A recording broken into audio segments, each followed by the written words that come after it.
The process is very competitive. I think the statistic is something like 2% of submissions get accepted. So it took a lot of perseverance just to get a few individual poems published.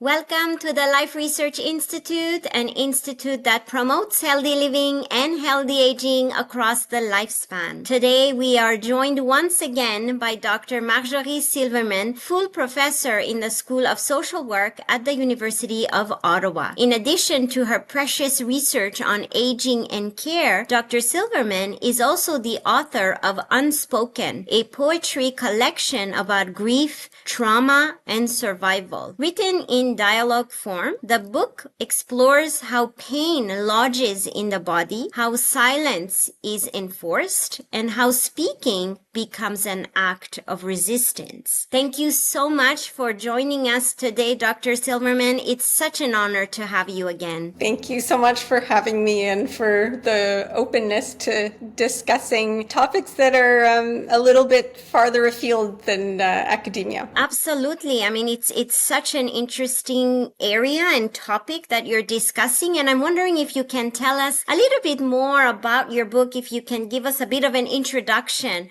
about Unspoken and the experiences that inspired you to write it. I am a self-taught poet. In fact, until recently, I had never even taken a creative writing class or a workshop. So I dove into this project really not quite knowing what I was doing. The initial and primary impetus for the book came from a need to grieve a death that occurred in the context of a therapeutic relationship. So the last section of Unspoken comprises 20 linked poems that are related to that theme of grieving. But although the book began with a need to grieve, I soon started writing about many other themes. So themes that are central to my life, but that I rarely talked about. Mental health issues, eating disorders, sexual violence, realities that in fact many of us struggle with, but often individually and alone. And for me, this book is in some ways my own act of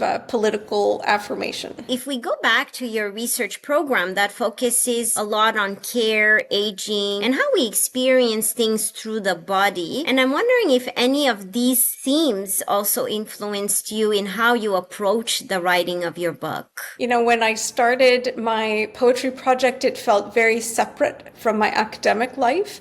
I think because my poetry was stemming from very personal and intimate life experiences. It was only when I finished the book that I noticed that there were some overlaps with my research. So for example, in the feminist perspective of women's lives, in the focus on embodiment, in the desire for social justice. But I would say that despite some of those overlapping themes, I can't quite say that my research directly influenced my poetry per se, but it does seem to be the case that as authors, whether that be academic authors or literary authors, we tend to all have some key themes that we're contemplating throughout our lives and careers that run as a kind of transversal thread throughout our lives and that manifest in numerous spheres.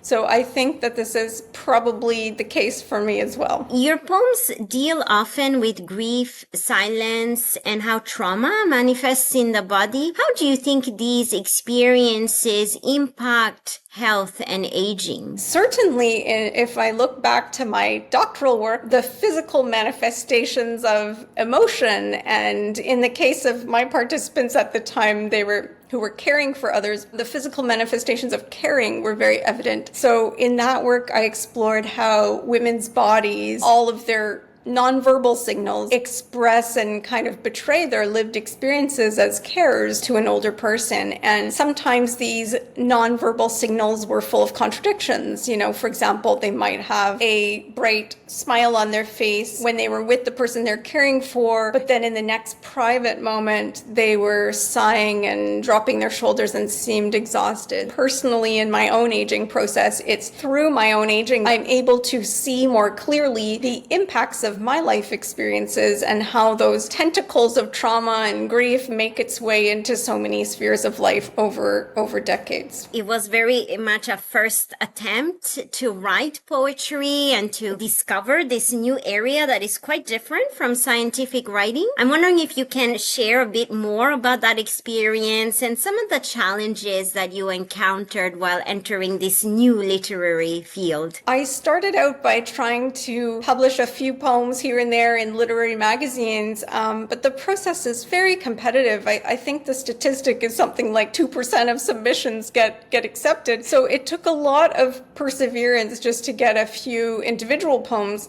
published. And after that, I sought out a mentor in Ottawa who is a very experienced and prolific poet. And I was so lucky that she accepted to meet with me and to guide me. And when I finished the draft of my full collection, that same mentor helped me with some editing suggestions. And at that point, trying to find a publishing house was another huge challenge. And it was finally after a last round of edits and a last round of submissions that I was very fortunate to be accepted by Now or Never Publishing. And I would say that in addition to perseverance, it's taken a lot of work to overcome my imposter syndrome and to feel legitimate and to even call myself a poet. It helped that recently the book was named a finalist for a first book award. I have to admit that helped me feel a little bit more legitimate in that poet identity. It's unfortunate that as women, we tend to have this imposter syndrome kind of follow us everywhere,